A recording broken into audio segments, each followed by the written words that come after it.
अच्छा, एक चीज विजुअलाइज करने की कोशिश करो कि हमारा देश कितना सुंदर देश होगा जिस देश के प्रधानमंत्री एक आईएएस ऑफिसर हैं, जो कि पढ़े लिखे बहुत बेहतरीन नौजवान हैं, हट्टे पुट्टे 30 32 35 वर्ष के इंसान हैं। कितना खूबसूरत होगा वो देश, कितना खूबसूरत होगा वो देश जहाँ के एजुकेशन मिनिस्टर सचमुच पढ़े लिखे हुए हों। कितना होगा अच्छा हमारा देश जहाँ के कानून मंत्री सचमुच एक रिटायर्ड जज हो या फिर एक जज हो।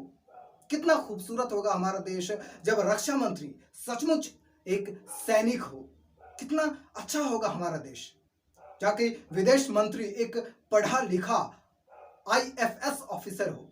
कितना बढ़िया रहेगा ना, क्योंकि जितने भी हैं हमारे देश में नेतागण, most of them are uneducated, even they don't know the correct spelling of politician. But क्या कर सकते हैं, ठीक है। शायद यह भी एक बहुत बड़ी वजह है ना कि हमारा देश गड्ढे में जा रहा है। यह भी एक बहुत बड़ी वजह है कि हमारा देश का ना बहुत बुरा हाल है। और शायद यही एक बहुत बड़ी वजह है जब लोग कहते हैं कि कुछ नहीं हो सकता। पता है ये कौन कहते हैं?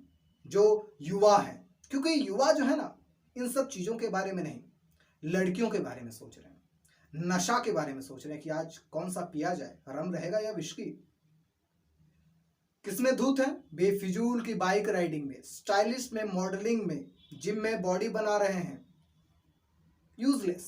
फिट रहना इज गुड, बट ये यूजलेस है। खाओ और जिम में जाकर के पचाओ, यानी पैसे से खाओ और पैसे से पचाओ। फ्री में पच जाता है। जाकर के आप फार्मिंग करो, खेती करो, फ्री में पच जाएगा। जिम जाने की बिल्कुल आवश्यकता नहीं है। पॉलिटिक्स एक ऐसा माया जाल है ना जहां गंदगियां ही गंदगियां भरी हुई हैं। यह बात बिल्कुल सत्य है, बिल्कुल सत्य है। और शायद यही एक बहुत बड़ी वजह है कि हमारे माँ बाप, हमारे पेरेंट्स हमें रोकते हैं कि पॉलिटिक्स में मत जाओ। आप चाहे कितने भी अच्छे और कितने भी सच्चे क्यों ना हो, आप जैसे ही किसी सच्चे मुद्दे के खिलाफ आवाज उठाते हो तो फिर कुछ दिन बाद आप जेल में पाए जाते हो। ऐसा क्यों?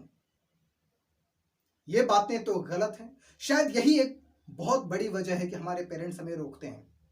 और जब तक हमारे देश में हमारे युवाओं का योगदान नहीं होगा, हमारा देश कभी भी तरक्की नहीं कर सकता। लेकिन यह भी बात है, पर्सनली मेरी माने तो किसी भी समाज को सुधारने के लिए किसी पॉलिटिकल पार्टी को ज्वाइन करने की आवश्यकता नहीं है, नेता बनने की आवश्यकता बिल्कुल भी नहीं है। अजीम प्रेम जी करोड़ों रुपए दान करते, क्या वो नेता है? रतन टाटा जी करोड़ों रुपए दान करते हैं, चैरिटी करते हैं, क्या वो नेता है? समाज सेवा वो भी ये करते हैं। तो आप जो कुछ भी 10 रुपए ही कमाओ, लेकिन कोशिश करो कि उस 10 रुपए में 50 पैसे आप दान कर दो। मंदिरों में दान मत करो, मस्जिदों में दान मत करो, अपने गांव के तरक्की में दान कर दो, सड़क बनवाने में दान कर दो, किसी को आवश्यकता है उसे मदद करो। बस इतना ही काफी है।